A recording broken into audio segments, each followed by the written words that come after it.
Subscribe करंतु एबे आम चैनल को आउ प्रेस करंतु बेल आइकन को जहा द्वारा लेटेस्ट वीडियो नोटिफिकेशन आपण माननकु सर्वप्रथमे मिल जिवो।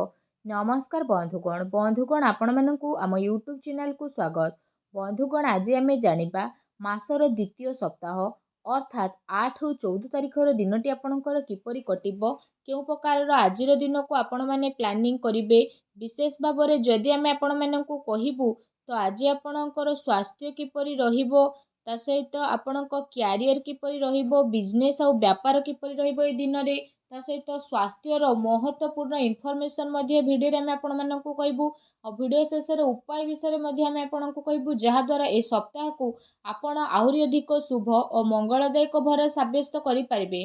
जदि आमे कहिबा संपूर्ण भाव में आपण माननकु पूरा राशिफल विषय रे किंतु यह पूर्व चैनल नुआ आसथिले चैनल को सब्सक्राइब करंतु सांगर नोटिफिकेशन बेल को मध्य ऑन करंतु जहा द्वारा समय समय रे नुआ नुआ वीडियो रो नोटिफिकेशन आपनको सर्वप्रथम मिलिबो।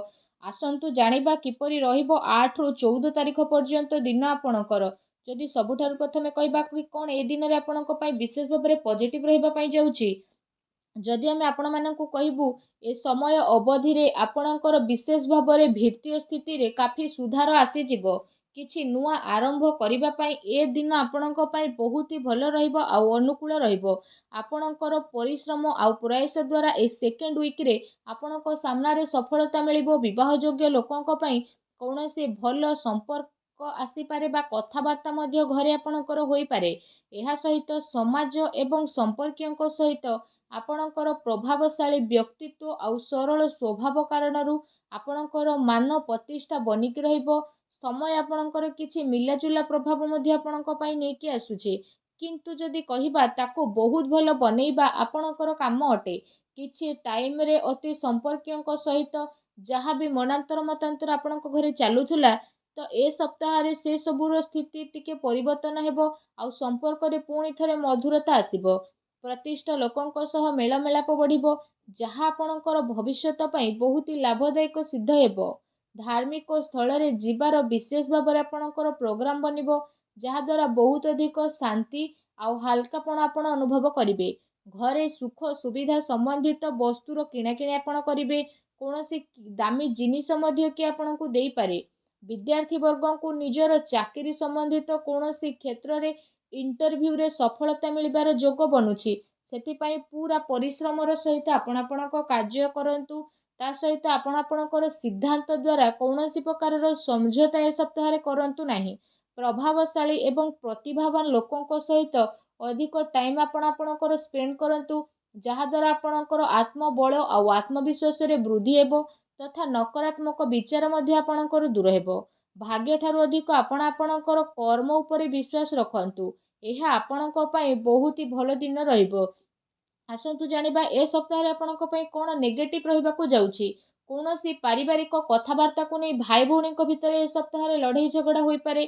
घरर वृद्धंकर परामर्श द्वारा संबंध को खराब हेबा ठारू बचेई कि रखंतु ता सहित घर नाम रे कि आपणकर नुकसान मध्य करि पारे सेति पई आपण सावधान रहंतु। घरर कोनोसी वृद्ध लोकंकर स्वास्थ्य को नै कि आपणकर मन रे चिंता रहिबो। दूर जगह को जीवाक मध्य आपणकु पड़ी पारे ता सहित आपणकु आपणकर स्वभाव रे इगो को खत्म मध्य करबाकू पड़िबो जहा द्वारा प्रॉब्लम सबुर शीघ्र समाधान होई जिवो। कोनोसी भी योजना उपरे कार्य करिबा पूर्वरु ता उपरे भलो भाव रे विचार करिबार आवश्यकता रहिछि। कोनोसी दुखद समाचार मिलिबा कारणरू मन रे आपणकर उदासी आउ नकारात्मक विचार मध्य आसीबो किंतु जदि कहबा आपण शीघ्र ही से सबुरु बाहर को बाहरिबे। विद्यार्थी वर्ग पाठ पढ़ार अपेक्षा फालतू भूल बुझामणा रे अधिक ध्यान देबे आउ निजर महत्वपूर्ण कार्य को बहुत ही अधिक संभाळिकी मध्य रखिबे। काहेकि ना जदि आमे कहिबा जदि किछि भूल करिबे आगो को आपणक पई भूल होई जिवो। घरे छोट छोट कथा रे अकारण रे चिंता आपणकर उत्पन्न हेबो तेणु अधिक क्रोध ठारू आपण दूरेई कि रुहंतु। सामाजिक गतिविधि रे अधिक ध्यान न देबा ठारू कोनोसी अति संपर्कित लोक आपणक उपरे नाराज होई पारंती। बस ए कथार आपण ध्यान न देकी निजर कर्म उपरे लागिकी रुहंतु। घरर वरिष्ठ लोकंकर मान सम्मान आपण अवश्य करंतु। ता सहित जदि सप्ताहर लव लाइफ विषय कहिबा तो जीवन साथींकर भावनार आपण सम्मान करंतु। एहा द्वारा आपणकर संबंध आहुरी अधिक मजबूत हेबो ପ୍ରେମ ସମ୍ବନ୍ଧ ଆପଣଙ୍କର ମର୍ଯ୍ୟାଦାପୂର୍ଣ୍ଣ ରହିବ। କୌଣସି ବିପରୀତ ଲିଙ୍ଗୀ ବ୍ୟକ୍ତିଙ୍କ ସହ ମିଶିବା ଦ୍ୱାରା ଆପଣଙ୍କୁ ଆଶ୍ଚର୍ଯ୍ୟଜନକ ପ୍ରସନ୍ନତା ମଧ୍ୟ ଅନୁଭବ ହେବ। ଘର ପରିବାରର ବାତାବରଣ ଆପଣଙ୍କର ବହୁତ ହି ସୁଖଦପୂର୍ଣ୍ଣ ରହିବ। ପତି ପତ୍ନୀଙ୍କ ଆପୋଷିକ ସହଯୋଗ ଘରେ ଆପଣଙ୍କର ସୁଖ ଶାନ୍ତି ରଖିବ। ପ୍ରେମ ସମ୍ବନ୍ଧରେ ଆଗକୁ ଆସୁଥିବା ଟାଇମ୍ରେ ଆପଣଙ୍କର ବିବାହରେ ପ୍ରଣୀତ ହେବାର ପୂର୍ଣ୍ଣ ରୂପରେ ଯୋଗ ବନୁଛି। ଜୀବନ ସାଥୀଙ୍କର ବିଶେଷ ଭାବରେ ଆପଣଙ୍କୁ ଆପଣଙ୍କ କାର୍ଯ୍ୟରେ ପୂର୍ଣ୍ଣ ରୂପରେ ସହଯୋଗ ପ୍ରାପ୍ତ ହେବ ତଥା ଘରେ ମଧ୍ୟ ଆପଣଙ୍କର ସକାରାତ୍ମକ ବାତାବରଣ ବନିକି ରହିବ। ଏହା ସହିତ ଯଦି କହିବା ନିଜର ବ୍ୟସ୍ତତା ଭିତରେ କିଛି ଟାଇମ୍ ଆପଣ ଆପଣଙ୍କ ପରିବାରର ପିଲାଙ୍କ ସହ ବାହାର କରିବାର ଅତି ଆବଶ୍ୟକତା ରହିଛି। ଏହାଦ୍ୱାରା ପରିବାରରେ ଆପଣଙ୍କର ରେସ୍ପେକ୍ଟ ଆହୁରି ଅଧିକ ବଢ଼ିଯିବ। ଆସନ୍ତୁ ଜାଣିବା ଏ ଦିନରେ ଆପଣଙ୍କର ବ୍ୟବସାୟ ଓ କ୍ୟାରିୟର କିପରି ରହିବ। ବ୍ୟବସାୟରେ ଏବେ ବର୍ତ୍ତମାନ ପରିସ୍ଥିତିର ପ୍ରଭାବ ଯେହେତୁ ବନୁଛି ତ ଧନ ସମ୍ପତ୍ତି ତ ଲେଣ ଦେଣରେ ବହୁତ ଅଧିକ ଆପଣ ସାବଧାନତା ରଖନ୍ତୁ, କାରଣ ଧୋକା ହେବାର ସମ୍ଭାବନା ମଧ୍ୟ ବନୁଛି।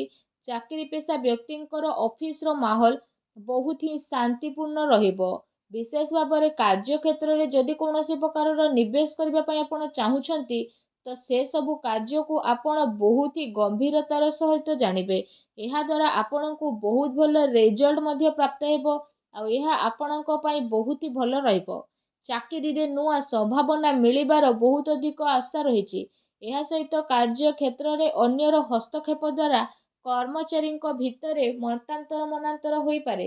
ସେଥିପାଇଁ ନିଜର ନିର୍ଣ୍ଣୟକୁ ପ୍ରାଥମିକତା ଦିଅନ୍ତୁ ତଥା ବ୍ୟବସାୟିକ ଗତିବିଧିରେ ନିଜର କଡ଼ା ନଜର ରଖନ୍ତୁ। ଏହା ସହ ଚାକିରି ପେଶା ବ୍ୟକ୍ତି ମଧ୍ୟ ଅଫିସରେ ପଲିଟିକ୍ସର ଶିକାର ମଧ୍ୟ ହୋଇପାରନ୍ତି, ତେଣୁ ଟିକେ ସାବଧାନ ରୁହନ୍ତୁ। ଏହା ସହିତ ଏ ଦିନରେ ଆପଣ କୌଣସି କାରଣରୁ କାର୍ଯ୍ୟ କ୍ଷେତ୍ରରେ ଅଧିକ ସମୟ ଦେଇପାରିବେ ନାହିଁ ତଥା ସହଯୋଗୀ ଏବଂ କର୍ମଚାରୀଙ୍କର ଆପଣଙ୍କୁ ଉଚିତ ସପୋର୍ଟ ମଧ୍ୟ ମିଳିବ। ଚାକିରି ପେଶା ବ୍ୟକ୍ତିବିଶେଷଙ୍କୁ ନିଜର ଉଚ୍ଚ ଅଧିକାରୀଙ୍କର ପୂର୍ଣ୍ଣ ରୂପରେ ସହଯୋଗ ମିଳିବ। ବ୍ୟବସାୟିକ କ୍ଷେତ୍ରରେ ଯଦି କହିବା ଆପଣଙ୍କର କାର୍ଯ୍ୟକ୍ଷମତାର ସଫଳତା ମିଳିବା କାରଣରୁ ବହୁତ ଅଧିକ ସଫଳତା ଆପଣ ପାଇ ମଧ୍ୟ ଯିବେ। ଏହାଦ୍ୱାରା ପ୍ରତ୍ୟେକ କାର୍ଯ୍ୟକୁ ଆପଣ ବହୁତ ହି ଗମ୍ଭୀରତାର ସହ ଆଗକୁ ନେବେ। ଚାକିରି ପେଶା ବ୍ୟକ୍ତିଙ୍କୁ ତାଙ୍କର କାର୍ଯ୍ୟକ୍ଷମତା ପାଇଁ ପ୍ରୋତ୍ସାହନର ପ୍ରାପ୍ତି ହେବ, ଯାହାଦ୍ୱାରା ଆପଣଙ୍କର ମନ ବହୁତ ହି ପ୍ରସନ୍ନ ରହିବ। ଆସନ୍ତୁ ଜାଣିବା ଏ ଦିନରେ ଆପଣଙ୍କର ସ୍ୱାସ୍ଥ୍ୟ କିପରି ରହିବ। ଯଦି କହିବା ଏ ଦିନରେ ଆପଣଙ୍କ ସ୍ୱାସ୍ଥ୍ୟ ବହୁତ ହି ଉତ୍ତମ ରହିବ ତଥା ଆପଣ ଊର୍ଜାରେ ମଧ୍ୟ ଭରପୁର ରହିବେ। ଏ ସପ୍ତାହରେ ଆପଣ ନିଜେ ନିଜକୁ ବହୁତ ଖୁସି ଭରା ଆଉ ଚିନ୍ତାମୁକ୍ତ ମଧ୍ୟ ଅନୁଭବ କରିବେ। ତା ସହିତ ଏ ସପ୍ତାହ ଆପଣଙ୍କ ସ୍ୱାସ୍ଥ୍ୟ ଦୃଷ୍ଟିରୁ ବହୁତ ହି ଭଲ ଟାଇମ୍ ରହିବାକୁ ଯାଉଛି। ଏହା ସହିତ ନିଜର ସ୍ୱାସ୍ଥ୍ୟକୁ ଆହୁରି ଅଧିକ ଭଲ କରିବା ପାଇଁ ଆପଣ ପ୍ରତ୍ୟେକ ଦିନ ଯୋଗ କରନ୍ତୁ, ବ୍ୟାୟାମ କରନ୍ତୁ, ସୁସ୍ଥ ରୁହନ୍ତୁ। ଆସନ୍ତୁ ଜାଣିବା ଏ ସପ୍ତାହରେ ଆପଣଙ୍କ ପାଇଁ କ'ଣ ବିଶେଷ ଉପାୟ ରହିଛି। ଯଦି କହିବା ସପ୍ତାହରେ ଆପଣ ପ୍ରତ୍ୟେକ ଦିନ ତୁଳସୀ ଚଉରା ପାଖରେ ସନ୍ଧ୍ୟା ସମୟରେ ଘିଅର ଦୀପ ଲଗାନ୍ତୁ। ତା ସହିତ ପକ୍ଷୀମାନଙ୍କୁ ଘରର ଛାତ ଉପରେ ଦାନା ଖାଇବାକୁ ଦିଅନ୍ତୁ, ଗାଈକୁ ସବୁଜ ଘାସ ଖାଇବାକୁ ଦିଅନ୍ତୁ। ଏହାଦ୍ୱାରା ଘରର ସମସ୍ତ ନକାରାତ୍ମକ ଶକ୍ତିର ବିନାଶ ହୋଇଯିବ ଆଉ ଆପଣଙ୍କୁ ଶୁଭ ଫଳ ପ୍ରାପ୍ତି ହେବ। ଭିଡ଼ିଓଟି କେମିତି ଲାଗିଲା କମେଣ୍ଟ କରିକି ଜଣାନ୍ତୁ। ଆଉ ଯଦି ଚ୍ୟାନେଲରେ ନୂଆ କରି ଆସିଛନ୍ତି ଚ୍ୟାନେଲକୁ ସବସ୍କ୍ରାଇବ୍ ମଧ୍ୟ କରନ୍ତୁ। ଧନ୍ୟବାଦ।